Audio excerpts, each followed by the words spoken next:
Diseñado en el cielo, pilotado en la tierra. Saab.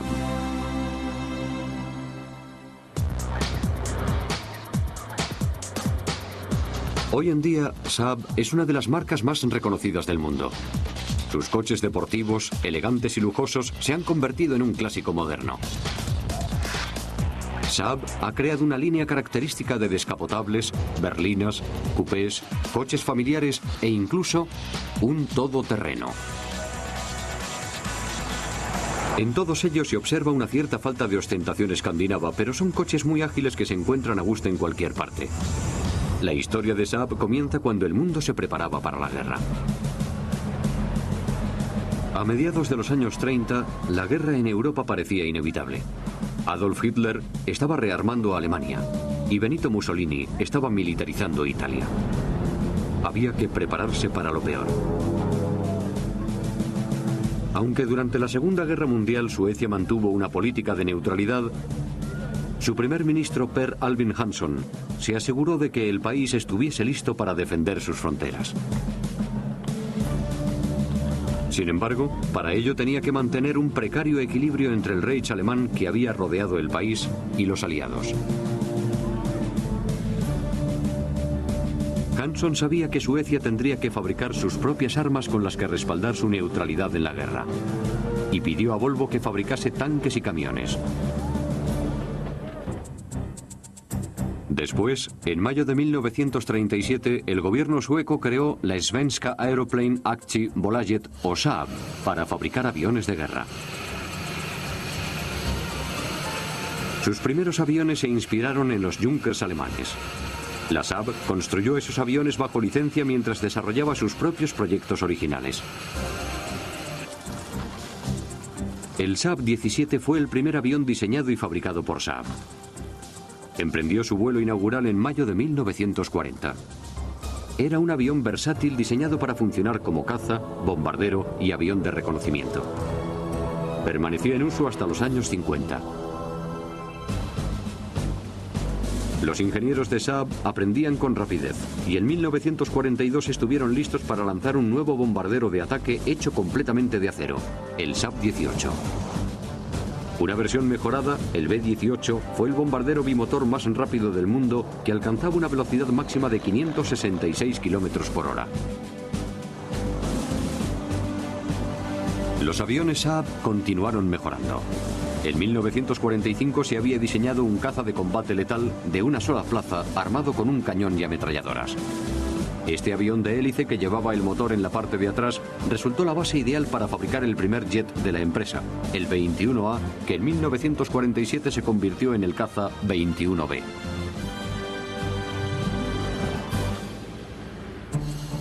El negocio aeronáutico de Saab marchaba viento en popa, pero los ejecutivos se dieron cuenta de que después de la guerra la empresa tendría que diversificarse. Y lo que más sentido tenía fabricar era automóviles. Para averiguar qué tipo de coche buscaban los suecos después de la guerra, Saab creó un equipo con 15 de sus ingenieros aeronáuticos.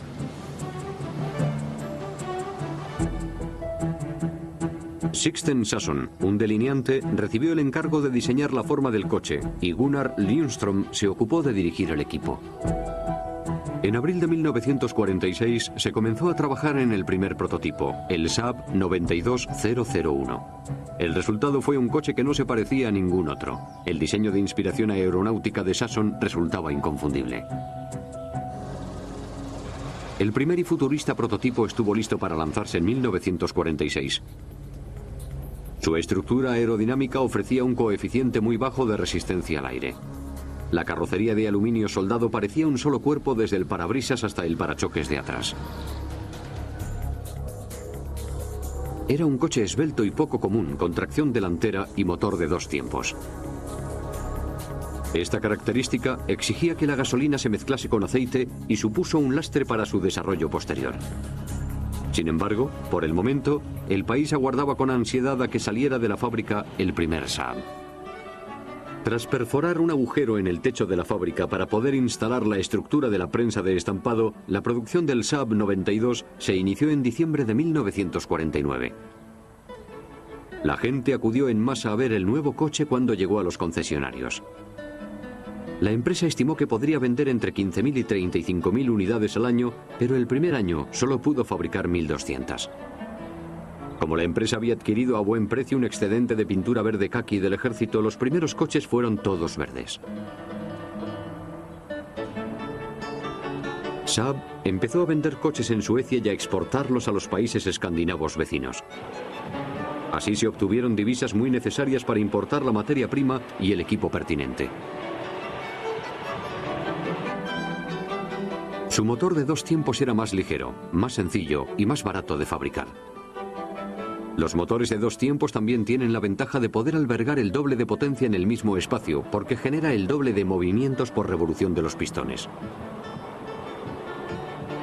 La combinación de ligereza y doble de potencia proporciona a los motores de 2 tiempos un ratio potencia-peso excepcional comparado con muchos diseños de motores de 4 tiempos. Los ingenieros suecos aprovecharon este rasgo para cimentar la reputación del coche. Se creyó que los triunfos en el circuito de rallies generarían atención e impulsarían las ventas. Unas pocas semanas después de iniciarse la producción se apuntó a 2 coches en el Rally de Montecarlo. Terminaron la carrera, aunque no la ganaron. Pero siguieron insistiendo y a finales de año habían ganado el rally más duro de Suecia. Se podía decir que Saab ya estaba en el mapa. En 1955, Sasson preparó una versión actualizada de su modelo victorioso, el 9.3. Rediseñó la parte frontal y añadió potencia a su motor de 3 cilindros. La versión de serie tenía una potencia de freno de 38 caballos, pero la versión para rally alcanzaba los 65. Los coches empezaron a promocionarse conducidos por pilotos como Erik Karlsson, quien tras ganar el rally de Finlandia afirmó: "No hay ningún coche que se pueda forzar más".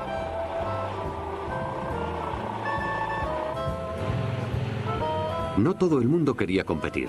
Había gente que se sentía atraída por los Saab porque eran deportivos y divertidos. Era un coche económico que abría nuevos mundos a las familias suecas. Les encantaba su travieso motor de 2 tiempos, que podía convertir un fin de semana en el campo en un rally. En 1956, Saab causó sensación en el Salón del Automóvil de Estocolmo cuando presentó su primer coche deportivo, el Saab Sonet Super. Era un deportivo biplaza de techo descubierto. Su carrocería de fibra de vidrio reposaba sobre un chasis de aleación ligera que se había desarrollado para cumplir la nueva normativa de competición. Llevaba un motor de 2 tiempos y 3 cilindros con una potencia de frenado de 57 caballos a 5.000 revoluciones por minuto. Se planeaba producirlo en serie, pero al final solo se fabricaron 6 unidades. Sin embargo, otros modelos más convencionales sí se produjeron en serie.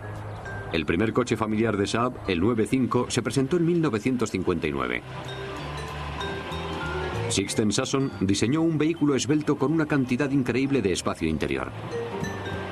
Disponía de un tercer asiento plegable mirando hacia atrás que lo convertía en un vehículo de 7 plazas. Y había más modelos nuevos en lista de espera.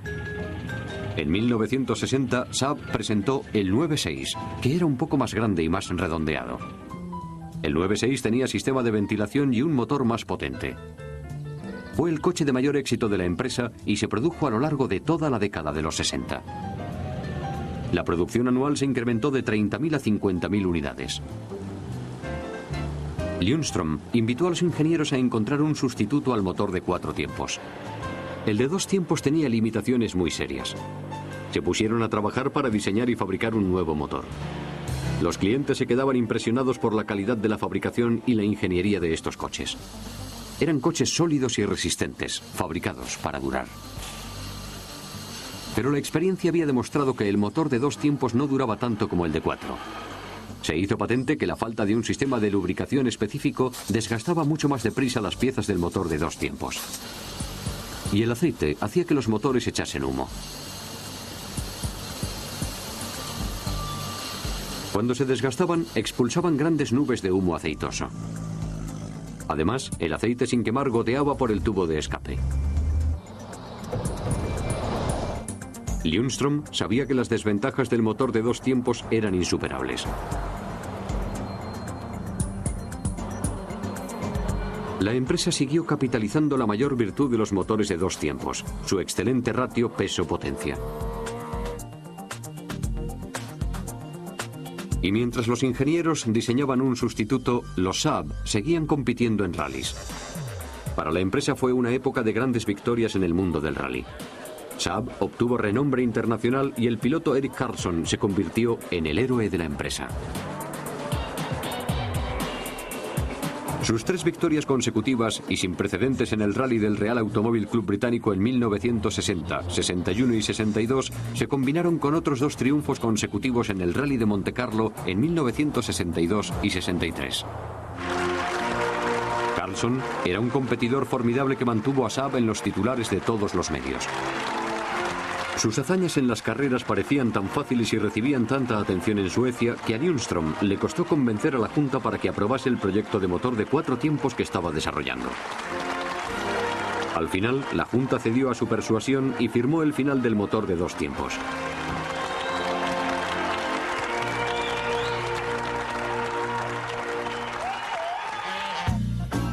En 1966, un emocionado Ljungström presentó los revisados Saab 9.5 y 9.6 con un motor Ford V4 de 4 tiempos. El nuevo motor tuvo un éxito inmediato, pero el motor de 2 tiempos todavía no había muerto. Ese mismo año se relanzó el Sonnet, equipado con el Montecarlo de Saab, un motor de 2 tiempos y 3 cilindros. Se esperaba que este deportivo biplaza atrajese a los compradores estadounidenses. Pero en un mercado en el que los triunfos en los rallies europeos tenían muy poca relevancia, hubo que eliminar el motor de 2 tiempos. En 1968 se reemplazó por un V4 y las ventas empezaron a cobrar fuerza. Ese mismo año se produjo un triste suceso. La muerte de Sixten Sasson empañó el comienzo de una nueva era para Saab. El motor de 2 tiempos había pasado a la historia y Saab estaba a punto de lanzar su modelo de mayor éxito hasta la fecha. Suecia y el resto de Europa occidental eran cada vez más prósperas y había llegado la hora de fabricar un coche para los nuevos tiempos. Saab estaba lista para surtir ese mercado más adinerado con el 99, un coche completamente nuevo. El 95 y el 96 continuaron fabricándose, pero el 99 significaba la apuesta por el futuro. Aunque era un modelo completamente distinto, se trataba inequívocamente de un Saab. El diseño no era el único cambio. El nuevo coche estaba repleto de innovaciones. Tenía un motor más grande, la primera transmisión automática de la empresa, limpiaparabrisas en los faros y unos asientos profundamente acolchados con reposacabezas empotrados para reducir las lesiones cervicales. El motor original del 99 estaba diseñado por la empresa británica Triumph. Al final se sustituyó por un motor sueco de 4 cilindros. Como estaba planeado, este modelo catapultó a Saab hacia una nueva etapa. El 99 se mejoró constantemente. Para exhibir su último y más potente modelo, Saab regresó al circuito de rallies. Y se introdujo un elemento nuevo, la alimentación turbo. En 1979, Steve Blomqvist ganó el Rally de Suecia con un Saab 99 Turbo. Fue la primera vez que un motor turbo ganaba un rally del Campeonato del Mundo.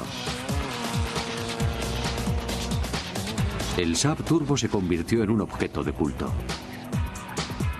Se presentó en el Salón del Automóvil de Frankfurt de 1977 y recibió una gran cobertura mediática. Saab no fue la única empresa que introdujo nuevas tecnologías en el mundo de los rallies.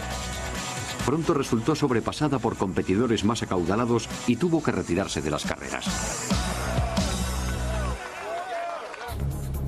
Centró sus esfuerzos en mejorar los procesos de diseño y fabricación. Instaló nuevos sistemas informáticos y llenó sus fábricas de robots. El resultado de estas inversiones fue el Saab 900, que se convirtió en un clásico instantáneo. Se fabricó desde 1979 hasta 1993. Fue enormemente popular y se vendieron cientos de miles de unidades en todo el mundo. La popularidad del 900 radicaba en su gran cantidad de extras.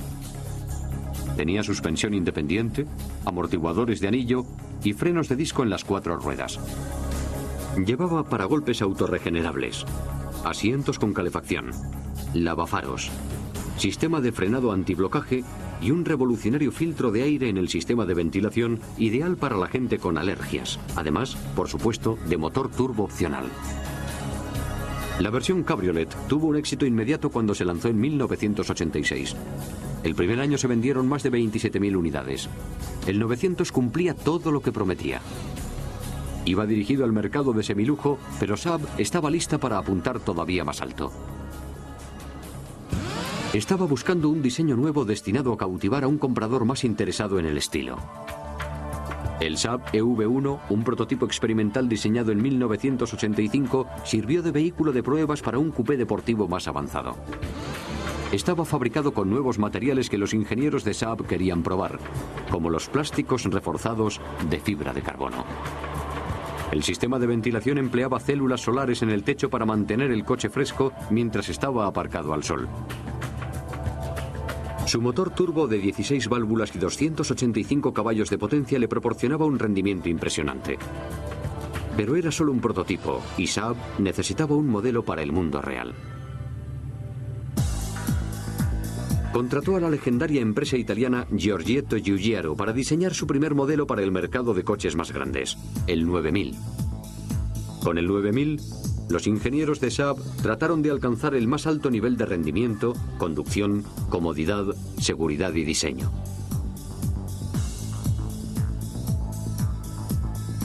Su motor turbo de tercera generación le proporcionaba una velocidad máxima de 216 km por hora y una aceleración de 0 a 100 en 7,8 segundos. Era un coche grande con rendimiento de deportivo.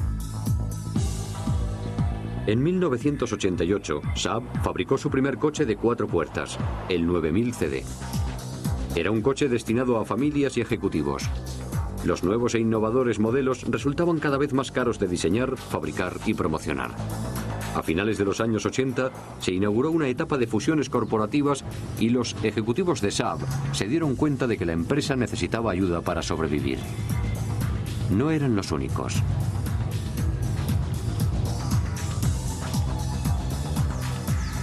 Ford había vencido a General Motors en la puja por el control de Volvo, el colega sueco de Saab. Entonces, General Motors centró su atención en Saab. El gigantesco fabricante estadounidense quería añadir una marca de lujo europea a su línea de productos. Saab aceptó su oferta y las dos empresas crearon una sociedad mixta en marzo de 1990. Saab esperaba que General Motors le proporcionase los recursos financieros, la ingeniería y el marketing necesarios para crecer. Pero hubo quien creyó que la empresa norteamericana destruiría la singularidad de Saab. En 1994, el mundo del automóvil aguardaba con ansiedad el producto del primer esfuerzo conjunto, el modernizado 900. Fue la primera vez que se sustituía un modelo existente por una versión completamente nueva para el mismo segmento de mercado. La evolución del diseño tuvo una acogida positiva por parte del público que todavía recordaba con emoción el 900 original y también lo echaba de menos.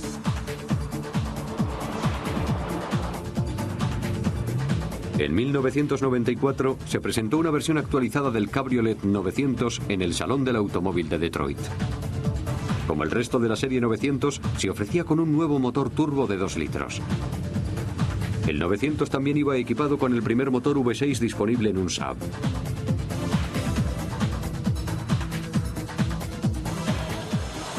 Los diseñadores de Saab llevaban desarrollando ideas para fabricar un coche nuevo y más grande desde principios de los años 90. Sin embargo, el proyecto se había retrasado repetidamente y al final se había descartado. Pero en febrero de 1993 se resucitó. Se reunió a 7 ingenieros para empezar a trabajar desde cero en el proyecto 640.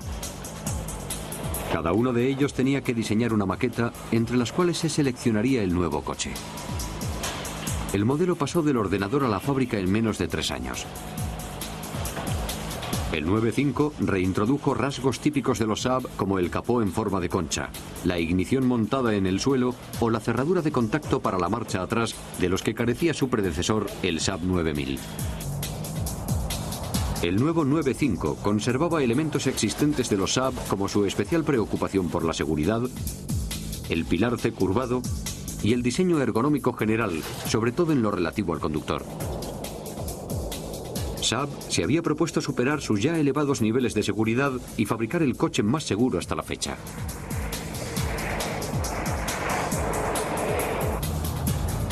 En 1998, la presentación de la berlina 9.5 estuvo seguida de la de su primer coche familiar en 30 años. Las inversiones de General Motors habían ayudado a Saab a ampliar su línea de productos. A pesar de los nuevos modelos, la rentabilidad de Saab no cumplía las expectativas de General Motors. En 2000, la empresa estadounidense dio los pasos necesarios para hacerse con el control total de Saab. Al año siguiente se presentó en el Salón del Automóvil de Frankfurt el primer prototipo de Saab desde 1985. Combinaba en un solo coche rasgos de un deportivo, un coche familiar y una furgoneta. Aunque la visión del futuro de Saab resultaba muy curiosa, para poder juzgar su rentabilidad en el mundo real, hacía falta que fabricase coches de verdad.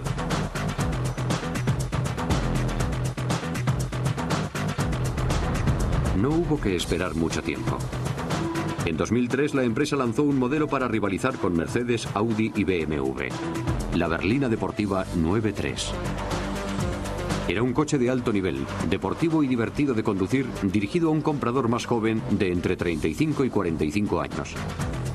Se consideraba un producto base que serviría de plataforma para otras versiones.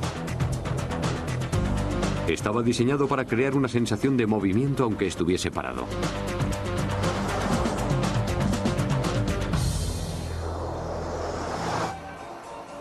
Y demostraba que General Motors no se había quedado de brazos cruzados. Este coche se había desarrollado con el mayor programa de inversiones en nuevos modelos de la historia de Saab. General Motors se gastó más de 330 millones de euros en nuevas instalaciones y maquinaria que transformaron la antigua fábrica de Saab en una nueva planta. La enorme inversión comenzó a amortizarse cuando el nuevo 9.3 se convirtió en el modelo más vendido de Saab.